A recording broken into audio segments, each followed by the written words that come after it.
Picking up on our adventure, last time we met, they had just defeated Tethra, the Fomorian, and freed, quote-unquote, the Boggles and the Shadow Goblin. This will now be the campaign diary of episode 10, where the characters went back and met with Lisara, which ended up taking the entire session. And this was the first session of me basically improvising every single thing that happened. I predicted that they would take the Boggles and Mocha the Shadow Goblin, pack up all their stuff, and head back to Lisara to let her know that they were successful in freeing them and killing the Fomorian. And then after they talked with her, they would go on their merry way and go meet with Balubas, who is my Irish leprechaun-looking fellow, to get their next task to leave. However, what ended up happening was they met with the Boggles and Mocha and cleaned everything up and left. And that was pretty funny with the interaction of the Boggles being like, "All praise be Olavax, our shiny Grandmaster," and the interaction between them picking up all their picture frames, which they use to teleport around, and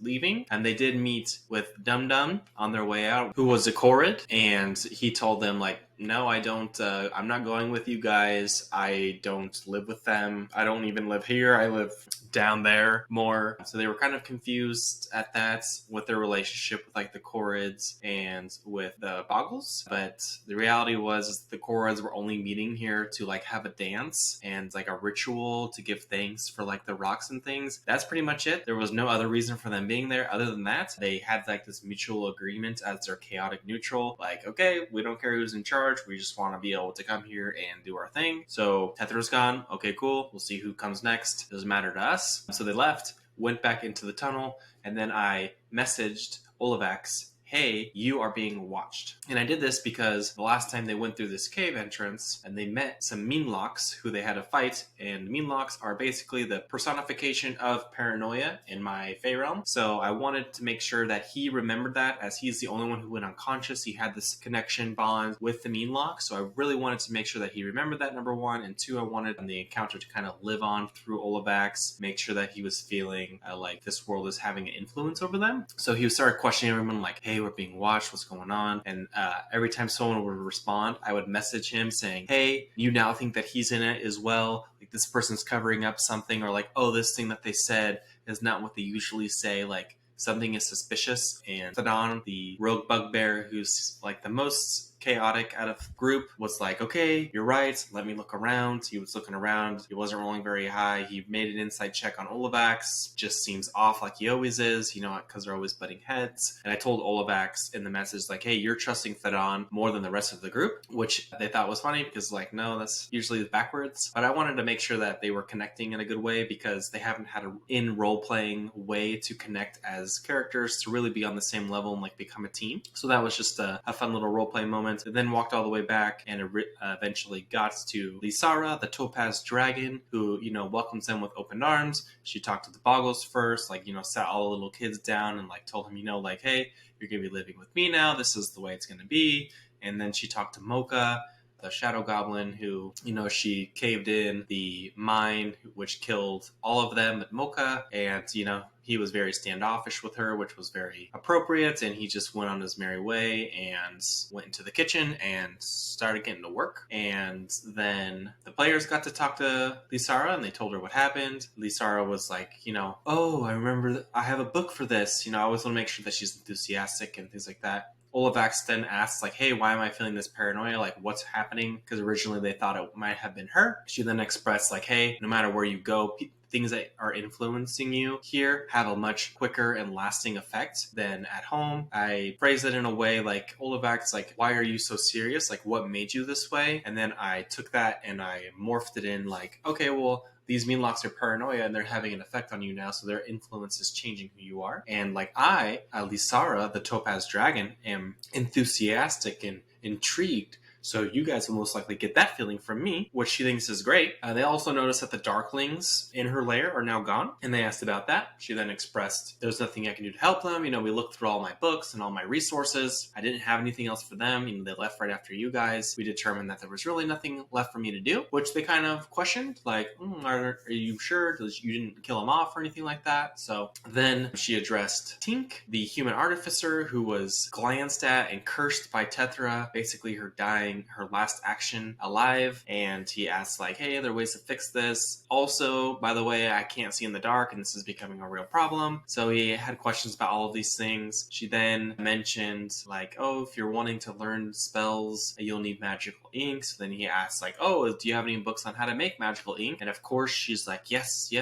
Like, I'm always saying yes. Like, she knows a lot of things. I wanted to make sure that she knows a lot of things. So I kept saying yes to everything they were asking. The problem was I didn't have any of that prepared. I didn't know they were going to ask about how to make that kind of stuff. So I essentially just improv everything. I think I said you can make magical ink from getting blood from a unicorn. You can get it from if a vampire bites a cow and you milk that cow. I think I came up with, like, if you find black puddings and you're able to, like, make it non-acidic, you can use it that way. All of those things were just things I just thought off out of the top of my head. I had no clue. If you asked me again to come up with more things, I don't know if I would have come up with it. As far as, like, how to help cure his disease, I came up with, like, a list of 46 things in the book that she had of ways that might be able to cure diseases. So it's like, get over here, write this stuff down. As it was in Elvish, you need someone to translate for him. I'm going to start doing these now. So there was a bunch of different ones, like go into a thing of mud with a goat, get kissed by a nymph, just rest, have the remove curse spell. All of these different things could have helped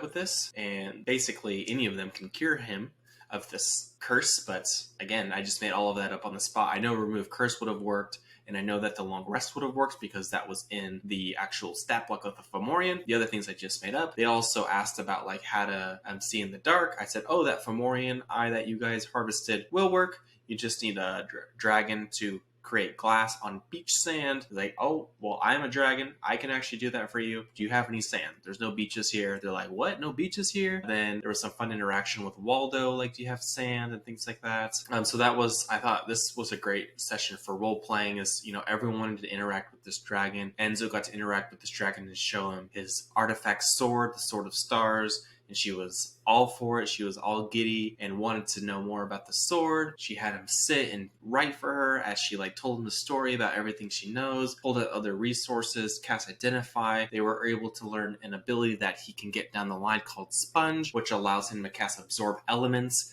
And it, like, sucks all of the elemental energy into the sword and eats it, or sucks it up into the sword and makes it vanish. So that was a cool ability to share, something for him to look forward to. Waldo, wanted to look at pictures and things like that and just rest.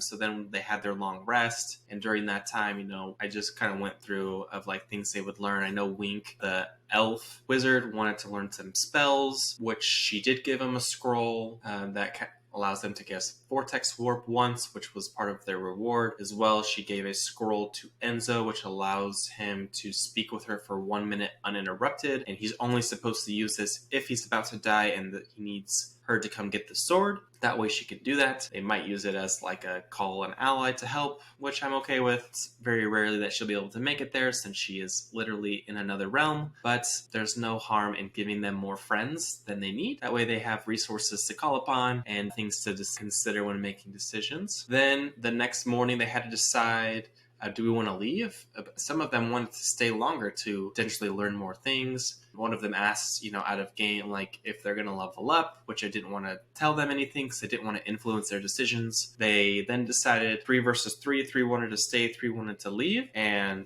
Enzo and Ferran said, okay, we're a tie. What do we want to do? And Ferran has shared this game with Enzo that, you take the stagger and you have someone throw it up in the air. And if whoever it cuts, that person loses. And we do what the other person says. So they had Olavax, who wanted to leave, but he said, I would never cheat. Throw at the knife, and we rolled a d20, and whoever, even our odds, if it landed on an evens, it hits that person. If landed on odds, it hits that person. It ended up landing on Theron, person who wanted to leave. So they ended up staying for the next 2 days. I told them they leveled up, and they kind of told me what they wanted to learn over the next couple days, and I can send that to them out of game. Theron then at the very end wanted to go and talk to Mocha and like check in with him and like ask him for a reward, since he did end up getting his Shadow Lantern back, which is what he offered in exchange for a special dagger that he has. And he gave him his point of view, like, yes, this is ultimately potentially a better place, but when I was with Tethra, I didn't have anyone looking over my shoulder. I basically had free reign to do whatever I want when I wanted, and I had someone who could protect me. Now I still get to do things that I want, but I have someone telling me